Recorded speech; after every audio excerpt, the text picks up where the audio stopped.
መንግስት ከአማራ ክልል ቀውስ ጋር በተያያዘ በሽብር ለከሰሳቸው ከ300 በላይ ፖለቲከኞች፣ ጋዜጠኞችና ተጽዕኖ ፈጣሪዎች ያቀረበው እና በጥብቅ ሚስጥር የተያዘው አነጋጋሪ የይቅርታ ሰነድ ይፋ ሆኗል። ነገር ግን እነ ዮሐንስ ቦያለው፣ መምህርት መስከረም አበራ፣ ዳዊት በጋሻውና ጎበዜ ሲሳይን ጨምሮ 30 ታዋቂ ተከሳሾች ያልተጠበቀና መንግስትን ያስደነገጠ ቆራጥ ምላሽ ሰጥተዋል። በህግም በሞራልም በታሪክም ተቀባይነት የለውም። የ60 ሚሊዮን ህዝብን እሴት አዋርደን ወንጀለኛ ነን ብለን አንፈርምም በማለት የቀረበላቸውን የይቅርታ ሰነድ ውድቅ አድርገዋል። ለመሆኑ መንግስት በድብቅ ሰነዱ ላይ እንዲፈርሙ ያስቀመጣቸው አስደንጋጭ ቅድመ ሁኔታዎች ምንድናቸው? የኢትዮጵያ ሰብአዊ መብቶች ኮሚሽን ከዚህ የህግ መሰረት ከሌለው የይቅርታ ድርድር ጀርባ ምን ሚና ነበረው? የይቅርታ ሰነዱ ይዘት፣ የተከሳሾቹ ሙሉ ምላሽና ከጉዳዩ ጀርባ ያለው የህግ ተቃርኖን ይዘንላችሁ ቀርበናል። በቀዳሚነት እናስደምጣችኋለን።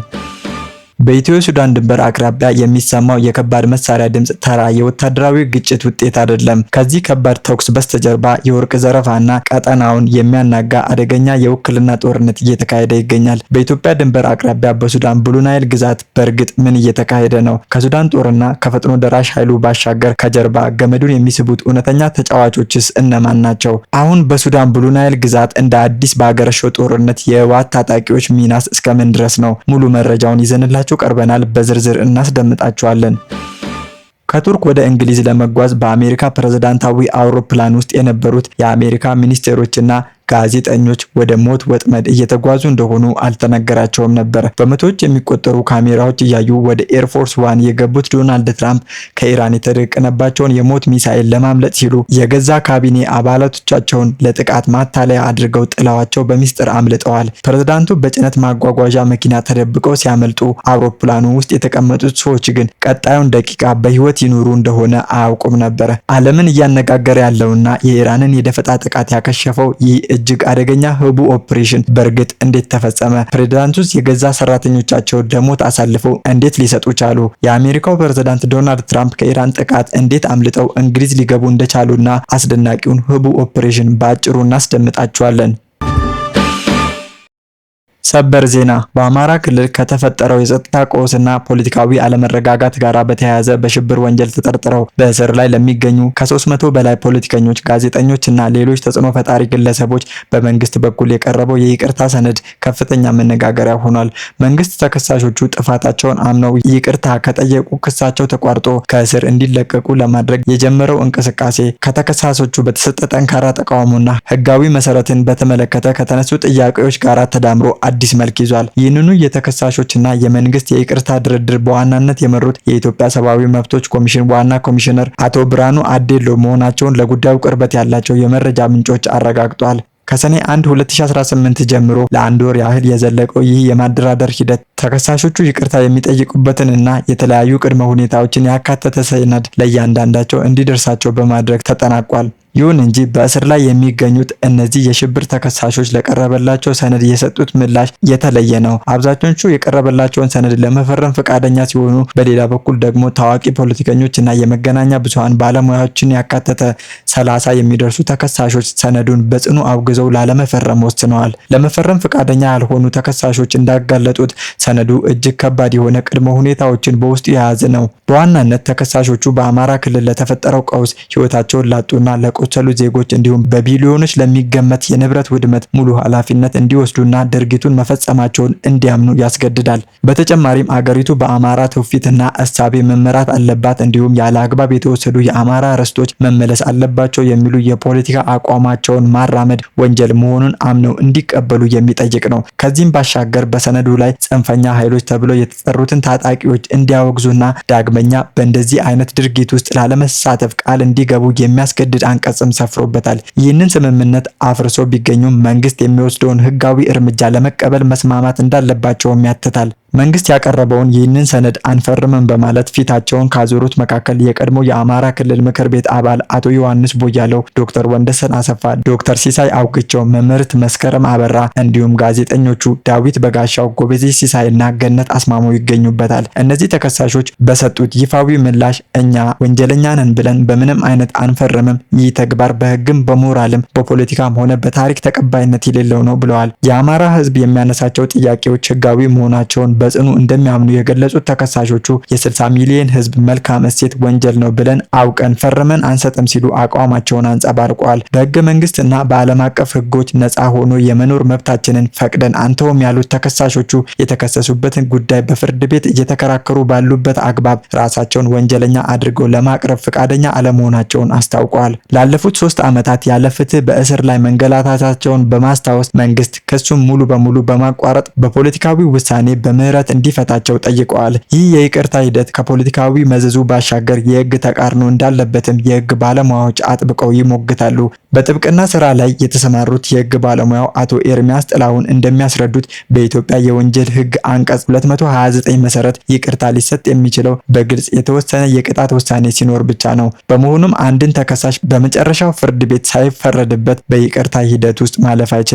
እነዚህ የይቅርታ ሰነድ የቀረበላቸው ተከሳሾች ገና የፍርድ ቤት ውሳኔ ያላገኙ በመሆኑ በህጉ መሰረት ከእስር ሊለቀቁ የሚችሉት ክሳቸው በማቋረጥና በምህረት አዋጅ ብቻ መሆን እንዳለበት ባለሙያው ያስገነዝባሉ። ይህም ተከሳሾቹ እያነሱት ያለውን ክሱ ተቋርጦ በምህረት እንፈታ የሚል ጥያቄ ህጋዊነትን የሚያጠናክር ሆኖ ተገኝቷል። በተያያዘ ዜና የኢትዮጵያ ሰብአዊ መብቶች ኮሚሽን ቃል አቀባይ በጉዳዩ ላይ መረጃ እንደሌላቸው በመግለጽ አስተያየት ከመስጠት የተቆጠቡ ሲሆን ከኮሚሽኑ መደበኛ መግለጫ ውጪ ማብራሪያ መስጠት እንደማይችሉ አስታውቀዋል። በሱዳን ብሉ ናይል ግዛት ከኢትዮጵያ ድንበር ጋር በሚገናኙ ስትራቴጂካዊ የድንበር አካባቢዎች አዲስና ከባድ የጦርነት እሳት መቀስቀሱ ተሰማ። ቀደም ሲል የሱዳን መደበኛ ጦር ስትራቴጂካዊቷን የኩርሙክ ከተማን በቁጥጥሩ ስር ማዋሉ ይታወሳል።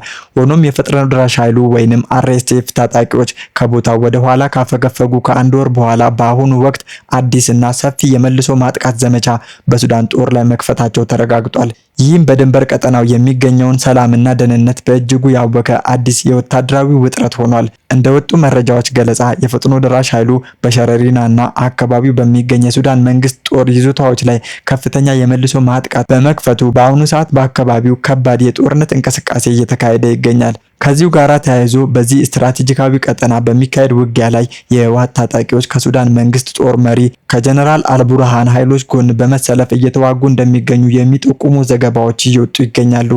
ይህም የኃይል አስተላለፉ በድንበር አካባቢ የሚደረገውን ፍልሚያ ይበልጥ ውስብስብና ክልላዊ ዳራ ያለው የፖለቲካና የወታደራዊ ቅርጽ እንዲይዝ አድርጎታል። በኢትዮጵያና በሱዳን አዋሳኝ አካባቢዎች የሚካሄደው ይህ ከባድ ውጊያ በሁለቱ ተፋላሚ ወገኖች መካከል የሚደረግ ተራ የፖለቲካ ፍልሚያ ብቻ አይደለም።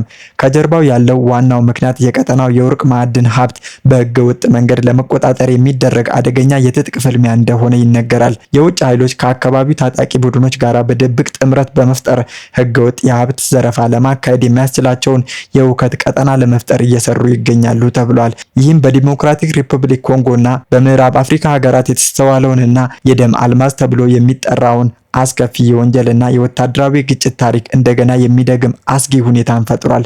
እነዚህ አካላት የሚፈልጉት የህዝብን ሰላም ሳይሆን የተፈጥሮ ሀብቱን በነፃነት ለመመዝበር የሚያስችላቸውን ምቹ ሁኔታ ነው። ምንም እንኳን ውጊያው እስካሁን የኢትዮጵያን ድንበር በይፋ ባይሻገርም በኢትዮጵያ በኩል በሸረቆሌና አካባቢው የሚኖሩ ወገኖች በየዕለቱ የሚሰማው የከባድ መሳሪያ ድምፅ ከፍተኛ ፍርሃትና ስጋት ውስጥ ጥሏቸዋል።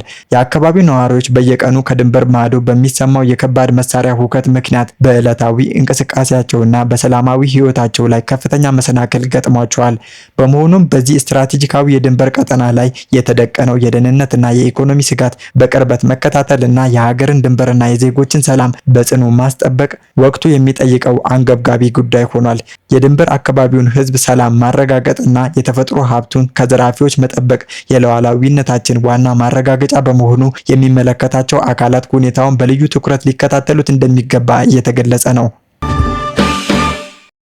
የአሜሪካው ፕሬዝዳንት ዶናልድ ትራምፕ በቱርክ መዲና አንካራ ከተካሄደው የኔቶ ጉባኤ ሲመለሱ ከኢራን ተደቅኖባቸዋል በተባለ ከፍተኛ የደህንነት ስጋትና የግድያ ዛቻ ምክንያት እጅግ ምስጢራዊና የተወሳሰበ የአውሮፕላን ቅያሬ ማድረጋቸውን አረጋገጡ። ይህ በዘመናዊ የደህንነት ስልትና በማታለል የተከናወነ ህቡ ኦፕሬሽን በፕሬዝዳንቱ የጉዞ ታሪክ ውስጥ ትልቅ ትኩረት የሳበ ልዩ ክስተት ሆኖ ተመዝግቧል። ፕሬዝዳንቱ ይህንን አደገኛና ያልተጠበቀ እርምጃ ለመውሰድ የተገደዱት በአሜሪካ የስለላ ተቋማት በኩል እጅግ ተአማኒነት ያለው መረጃ በመድረሱ መሆኑ ተገልጿል። የአሜሪካ ባለስልጣናትና ታዋቂ የመገናኛ ብዙሃን እንዳጋለጡት ከኔቶ ጉባኤ በኋላ ፕሬዝዳንቱ ወደ አሜሪካ በሚመለሱበት ወቅት ኢራን በአውሮፕላናቸው ላይ ሚሳኤል ለመተኮስ ማቀዷን የሚያሳይ ጥቆማ ደርሶ ነበረ። ኒውዮርክ ታይምስ አክሎ እንዳስነበበው ከሆነ በጉባኤው ስፍራ አቅራቢያ በትከሻ የሚተኮስ ሚሳኤል የያዘ አጠራጣሪ ሰው ስለመታየቱ የአሜሪካ የስለላ ድርጅት መረጃ አግኝቶ ነበረ። ይህንን ከባድ ስጋት ተከትሎ የፕሬዝዳንቱ ልዩ የጥበቃ ኃይል ወይንም ሰክሬት ሰርቪስ ፈጣን የደህንነት እርምጃ ወስዷል። ዶናልድ ትራምፕ በአንካራ አውሮፕላን ማረፊያ በካሜራዎችና በጋዜጠኞች እይታ ስር ሆነው ወደ ፕሬዝዳንታዊ ኤርፎርስ ዋን አውሮፕላን በይፋ ተሳፍረዋል።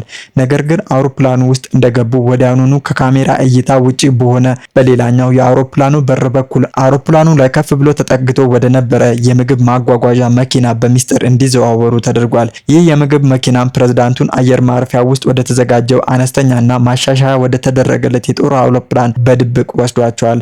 ዶናልድ ትራምፕ ስለዚህ ጉዳይ ለጋዜጠኞች በሰጡት ማብራሪያ እሳቸው የሚመሩት በሲአይኤ እና በወታደራዊ ክፍል መሆኑን ገልጸው የደህንነት ኃላፊዎቹ ሌላ አውሮፕላን እንዲይዙ ስለፈለጉ ያዘዟቸውን ከማድረግ ውጪ ሌላ አማራጭ እንዳልነበራቸው ተናግረዋል። ይህ በእንዲህ እንዳለ ፕሬዝዳንቱ ገብተውበታል ተብሎ የታሰበው ታዋቂው ኤርፎርስ ዋን አውሮፕላን እንደ ማታለያ በመሆን ጋዜጠኞችን፣ የተወሰኑ የዋይት ሃውስ ሰራተኞችንና የካቢኔ አባላትን ጭኖ በረራውን ጀምሯል። በዚህ ዋና አውሮፕላን ውስጥ ከነበሩት ከፍተኛ ባለስልጣናት መካከል የውጭ ጉዳይ ሚኒስቴሩ ማርኮ ሩቢዮ፣ የገንዘብ ሚኒስቴሩ ስኮት ቤኔት ይገኙበታል። በአውሮፕላኑ ውስጥ በነበሩት እነዚህ ግለሰቦች ፕሬዝዳንቱ አብሯቸው እንደሌሉና አውሮፕላኑ ኢላማ ሊሆን እንደሚችል ምንም አይነት መረጃ አልተሰጣቸውም ነበር። ይሁን እንጂ የደህንነት ጥበቃውን ይበልጥ ለማጠናከር ሲባል በአውሮፕላኑ ውስጥ የነበሩ ሰዎች በሙሉ የአውሮፕላኑን መስኮት ዝግ አድርገው እንዲቆዩ ጥብቅ ትዕዛዝ ተሰጥቷቸው ነበር። ይህንን በመጨረሻው ሰዓት የተደረገ የአውሮፕላን ቅያሬ በማታለያነት በተጠቀሙበት አውሮፕላን ውስጥ የቀሩት ሰዎች ለከፍተኛ አደጋ ተጋልጠው እንዲጓዙ ተደርጎ ይሆን የሚል ብዙ ጥያቄዎች ቢነሳም ዶናልድ ትራምፕ ግን እሳቸው በድብቅ የተሳፈሩበት አነስተኛ ወታደራዊ ጄት ይበልጥ ለአደጋ የተጋለጠ እንደነበረ አብራርተዋል። የፕሬዝዳንቱ ጉዞ የሚመለከተው ይህ እጅግ ምስጢራዊ ኦፕሬሽን በስኬት ተጠናቆ ትራምፕ የተሳተፉበት አነስተኛ አውሮፕላን በእንግሊዝ አገር ሚልደን ሃል የጦር ሰፈር በሰላም አርፏል። የሚዲያ ሰዎችና ባለስልጣናትን የጫነው ኤርፎርስ ዋንም በጥቂት ደቂቃዎች ልዩነት ውስጥ በቦታው ደርሷል። ከዚያም ፕሬዝዳንቱ ወደ መደበኛ ፕሬዝዳንታዊ አውሮፕላን በመመለስ ጉዟቸውን ወደ አሜሪካ ቀጥለዋል። ትራምፕ ወደ አሜሪካ እያመሩ ሳለ በሰጡት ተጨማሪ አስተያየት ከመንግስታትና ከተለያዩ አካላት በርካታ ስጋቶች እንዳሉባቸው ጠቁመው በተለይም የኢራን ቁጥር 1 ኢላማ መሆናቸውን አስምረውበታል። ይህ አስገራሚ ክስተት በዋሽንግተንና በቴህራን መካከል ያለውን የፖለቲካና የወታደራዊ ውጥረት ምን ያህል አደገኛ ደረጃ ላይ እንደደረሰ በግልጽ የሚያሳይ መሆኑን የፖለቲካ ተንታኞች በማስገንዘብ ላይ ይገኛሉ።